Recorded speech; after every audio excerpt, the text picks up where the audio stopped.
Hey investors, let's talk real estate.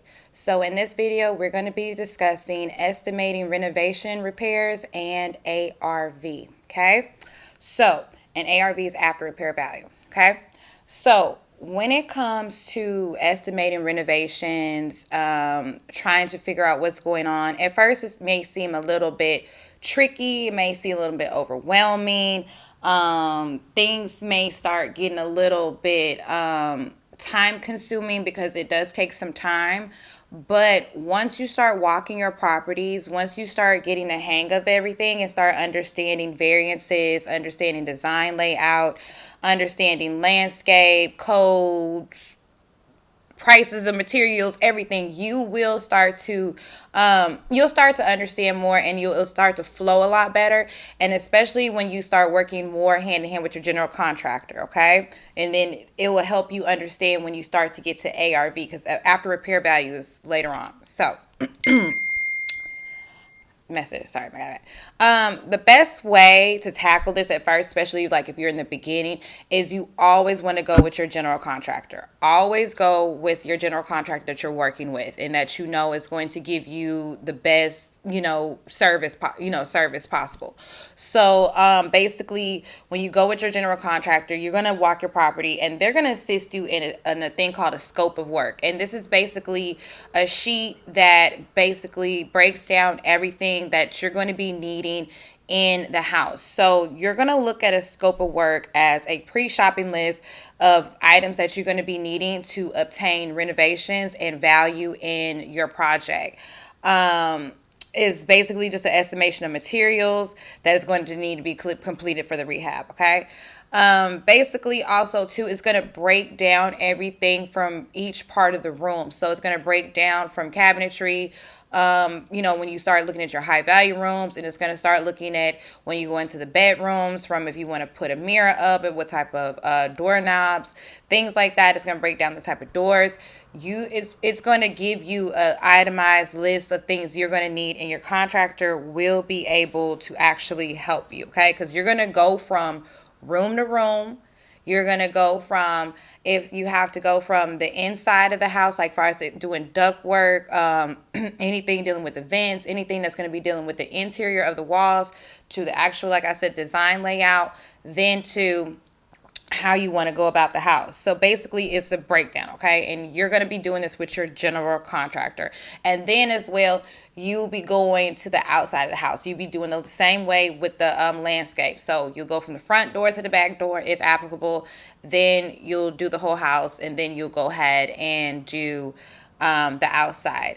And like I said, this is basically to make sure that you see everything that you want to do in your rehab, in your renovations. This is everything that you want to add. This is everything that you want to put over here, change over there, because all of this is going to eventually add value to your home, okay?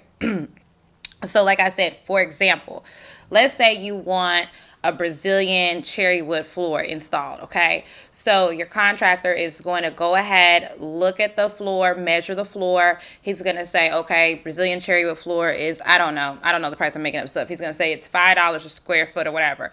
You're going to measure how much it is, and then you'll be able to compute that and see how much your flooring is going to cost you, okay? And then once you figure out how much your flooring is going to cost you, he's going to also put in that scope of work how much it's going to cost for labor, okay? So once you get that done with your labor cost, then you'll be able to put it in another box, and it will say, okay, this is how much this is going to cost for this, and then it's going to start adding up. And once it starts adding up, then you'll be able to see how much you're going to need to set aside. I'm sorry, guys. I don't know why I've been doing this lately in videos, just knocking the mic. Set aside how much it's going to cost for you to do that rehab, how much it's going to cost for you to do that budget. And like I said, your general contractor will be able to help you, because he's going to be the one telling you how much the labor is. And once you're in the beginning, you're not going to really know the prices of materials, but once you start getting the hang of it, you'll be able to get to it. So and like I said, and that's very important too, that you get your scope of work done first, because like I said in other videos, if you fuck up your rehab budget, you're going to be pissed. you're not going to know what the hell happened, because that is very important. Estimations are estimations. Sometimes you need to go a little bit here, a little more over here, or less over there. And that's where you can start, do line charges, things like that. Once you start getting into it, you understand. But do not sit there and just put a $50,000 budget and the house really needs $30,000, or it really needs $80,000. That can really, how you do your rehab budgets, how you do your estimation and renovations really does matter. So make sure that you take your time with it. Know that on that day it's going to take a little longer, because you're going to go thoroughly through the house and see what's going on. Okay. And that's just also going to help you even when you're attaining construction loans. If you're doing your own thing, when you start doing real estate and syndicating, doing other investments, and then even it's going to help you get to your exit strategy. The worst thing is to start a project and you cannot get to your exit strategy. Do not do that, okay? Make sure you understand how much everything is going to cost, how much the labor cost is going to be, and also what it's going to take to get your project to where it needs to go, okay? So, and like I said, you're going to be doing this all with your GC. Now, after all this, this leads into your ARV, because once you get all this done, it's going to lead to your after repair value, okay?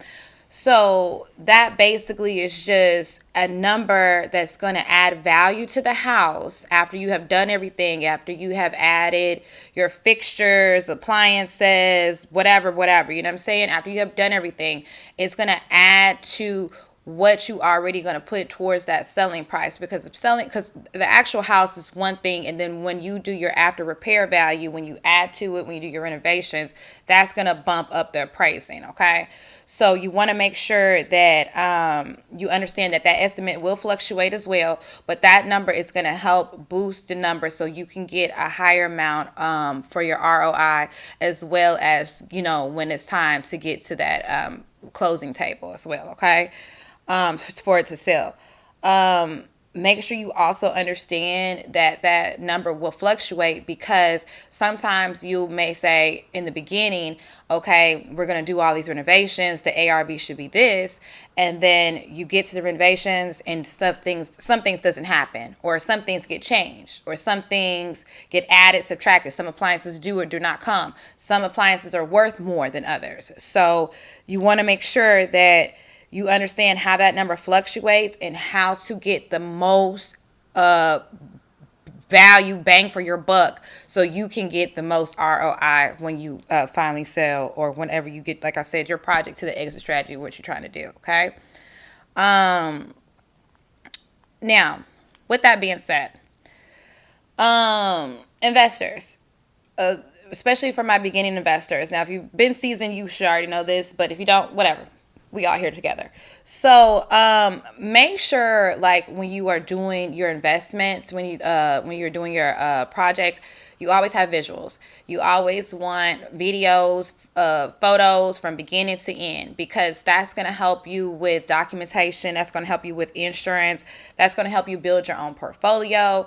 That's going to help you when you start dealing with bigger projects, and when you start basically getting asking, even if you need to ask, when you start asking for more money or start doing other things, this will help you keep a personal file, keep everything together, keep it nice, keep it on display, and you can see the progress of what's going on. You can see the progress from one project. You can see what you did like in this project, what you didn't like, how you did this room, how you changed that. It's a whole thing for you. So it's just basically keep your pictures so you can do what you need to do.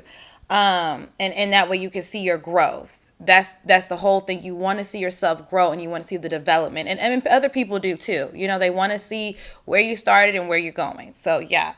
And it'll also show you, your little personality. You start seeing your little personality in your stuff.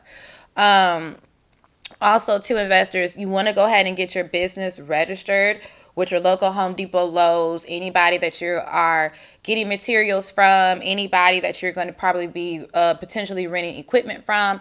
you want to go ahead and get on those people's sign up lists, contractors lists, whatever, because that way you can get access to those materials as well as an investor, and that helps you be able to not also have to just go, because contractors will also charge you for material, like, materials as well. So if you're able to get on the same boat as them and get the list, if you're able to get on the Home Depot list, get on the contractor list, and have your stuff registered as business, you get those same discounts. And they'll tell you how you go about letting them pick it up and everything, but you get those same discounts as well. Okay. So, and also you'll get access to the wholesaling prices, so things will be cheaper for you. So you will not have that big upcharge when it comes to material costs. Okay, because they still have to pay for that, even if the contractors do get it at discount at times. You're still going to get charged.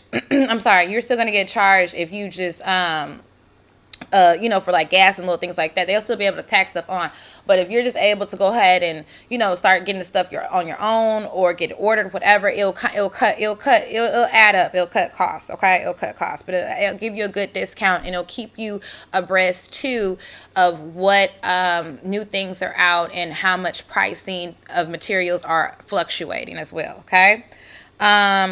Two, you also, want to be able to see what's available, so you know what you can put in your projects, what you don't like in your projects, and that way it'll help you, navigate as well with things. So that's another reason why you want to get on these lists as well. Okay.